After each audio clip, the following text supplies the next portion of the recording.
Yo, this video is in memory of Akira Toriyama, the creator of Dragon Ball, Dragon Ball Z, Dragon Ball Super, you know, and all that content. And I can't believe it. Part of me is saying, you can't believe it. The guy was too young. I think he used a lot of his lifespan during the 80s and 90s trying to make the anime as best as it could. For example, Dragon Ball Z. Dragon Ball Z was one of the main, like the main anime that took a lot. How you doing, sir? Last guy you expect to see today, what? Good, all right. Yes, sir.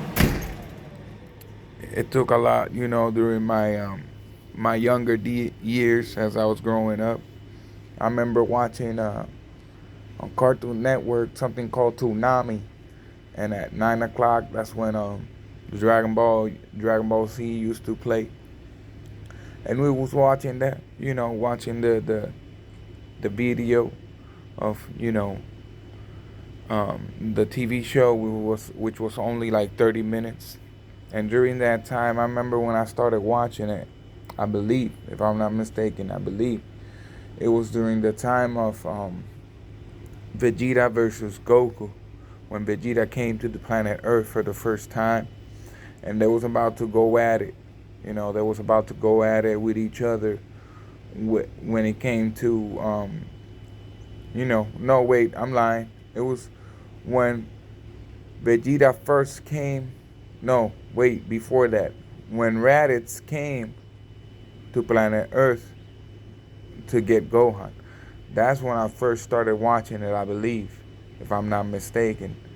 When I first started watching Dragon Ball Z or whatever. Then it kept going from there. The times when I saw Vegeta versus Goku, and Vegeta was, in this purple aura, and Goku was in this red aura from the Kaioken, and we was like into it, like, oh, the beam struggle between them, and Vegeta talking about he destroying the earth and all this other stuff. I was like, damn, and we was into it like crazy, and all them little things. It took a lot of time, effort, and energy, and we took that for granted. Like back then, anime like that was not that easy to create. You know what I'm saying? First, you got to use your imagination. Then you put that on paper. Then when you put that on paper, you either put it on the computer, or I don't know how he did it back in the 80s and 90s when it came to creating anime like that. I don't know how he did it, but I know it. Even animators nowadays that are fan animators, they talk how much work it is just for one person to do all that on the computer the way they want to. So it makes me think like, damn, well, how much harder was it in the 80s and 90s when today we got better technology and they complaining. Imagine back then, you know what I'm saying? So, respect for Akira Toriyama when it came to that as well. You know, a lot of respect. And for just, the creativity, the imagination, and everything that went into that. Incredible job. Well done. And, throughout my teenager years when I was growing up, as I was growing up and being raised, I always kept in my mind like, okay, if you want to get stronger, you got to work out like Goku. If you want to, gain muscle and all this other stuff, you got to eat like Goku. And so that was my mindset, eating a lot, working out a lot, and training. During those times, I was still, also under the impression of other movies like Karate Kid, Street Fighter, Ryu and Ken, um, Van Damme, Jean-Claude Van Damme, in that movie of Street Fighter that he came out as well. Um, and other movies related to Kung Fu and martial arts and stuff like that during those times. So all that together, it took an impact in my life, you know. And even though I wasn't always like 100% on that constantly, I was like, you know, in the back of my mind, always thinking about stretching and Bruce Lee and hydrating and working out and gathering sunlight whenever you could, different things like that. So yeah. Um but to be honest, bro, oh man, that's one of the last guys I thought was gonna die. From 2019 up to now, the blood clots and all that other stuff related to that. Um, it's been crazy, man. It's been crazy. So, part of me is shocked and hurt, and another part of me is like, well, you know, there's only so much that you can get out from the system by just fully trusting the system when it is a system created to have perpetual customers, not free, independent, cured people. You know what I'm saying? So that's a subject for another video. You know, that leads to other videos and other subjects. And it's just for a long time, which is not meant for this video. This video mainly is meant for, my condolences to the Dragon Ball community as a whole, and Z, GT, Super, whatever else, as a whole. My condolences to everyone, and my condolences to the family and friends and team of Toei Animation, Akira Toriyama, and his family, and the whole legacy, the whole group, the whole team. Like, yeah, man, my condolences. I'm sorry. I wish this wouldn't happen. And part of me thinks, because of the things that we're going through in this world, part of me, like, my Alex Jones light bulb starts tingling, like, ding, ding, ding, like, was it a conspiracy? Did is Akira Toriyama really dead, or is he not? Did he fake his death? Kind of like Tupac, kind of like other famous people that are so famous, and they just want to lay on the low because of maybe some change is coming towards the economy. Like, maybe we're moving to a fully electronic economy, and the dollar, the coin, that all that is just going to be taken away, the bills, and it's just going to be fully electronically. So what are they doing? Where are they going? Why? How? Is it really real that they died because of Agenda 2030 and what the United Nations and the Council of Foreign Relations and the World Health Organization, what they all got planned for us by 2030? What is it that is taking effect on all these movie stars and famous people to go either missing or dead, or they disappear for a while, come back, and they look different? What's going on? And this ain't the first time that this is being spoken of. There's other people about that subject that they talk out there about. They talk about cloning. They talk about many other similar subjects that are for other videos as well.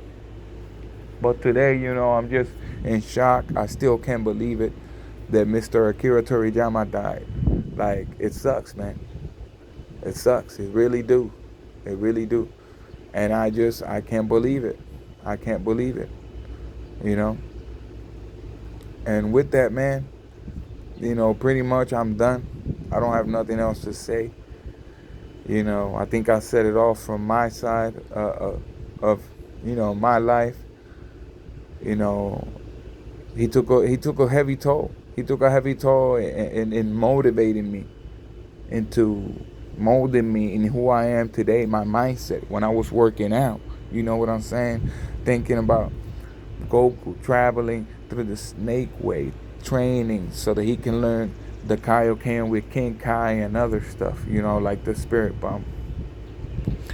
Then going to Earth and defeating Vegeta with the spirit bomb. Then going to Namek, training in that gravity chamber on his way to planet Namek. All that built up, all them characters, all that time, effort, and energy, all them episodes. It was just like incredible.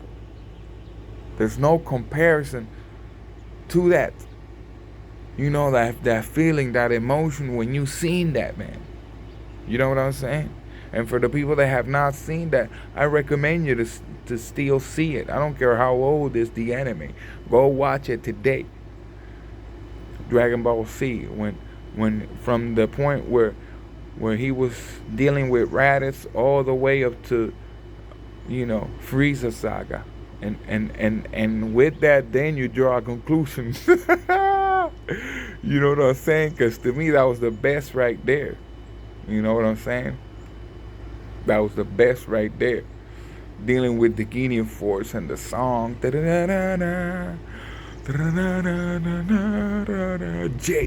Bertha, and Rikum and all of them, bro. It's like that shit was crazy.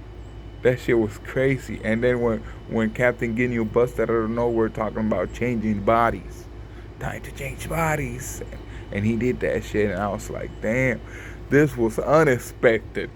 Then Captain Ginyu was inside of Goku's body, and that was like the official first Goku Black right there. Because Goku wasn't good anymore, you know what I'm saying? And I was like, damn, that was crazy right there. A lot of people like the character Captain Ginyu in Goku's body just because of that, just because it was a bad Goku, and they love that shit, Then the build-up when Vegeta got seen as a stupid guy by Gohan and Krillin, and he came out the water with all kinds of veins in his eyes, screaming and yelling, it's like the Dragon Balls, yeah. And all that stuff with him, between him and Frieza and all of that stuff. The build up to this legendary Super Saiyan. What's he gonna look like? When Goku first became Super Saiyan, I was like, damn. When Frieza killed Krillin, and I was like, damn. Just the whole thing, man. It was special, magical. And that's the impact that Akira Toriyama had. You know what I'm saying? And more. For other people, it's more. For other people, it's, Majin Vegeta versus Goku. For other people, it's when Gohan, became Super Saiyan level 2 and killed Cell. For other people, it was different times. Like, for example, when Vegeta had his pineapple golden hair, mocking Cell because he was on his second form, not the perfect form. When Trunks was that extra bulky and stuff, and just seeing them and appreciating all that art and that build up, that character build up on who they were and how they looked and everything. It was like, hell yeah, man, this is it right here. And I could keep talking. I could keep talking for an hour or two about all this, about the impact that Akira Toriyama had and my life and in the life of my brother and the life of others, as we shared these experiences and talked about it. But like I said, I don't want to take too long. There's too many people talking about the same subject. We're all hurt. You know what I'm saying? So I'm going to cut it right here. Give y'all time to keep scrolling and looking at others expressing themselves on how they felt with the passing away of Akira Toriyama. Sir, thank you for your service and for all of our experiences. We appreciate you, and you will forever live in our hearts and memories. Thank you, Akira Toriyama.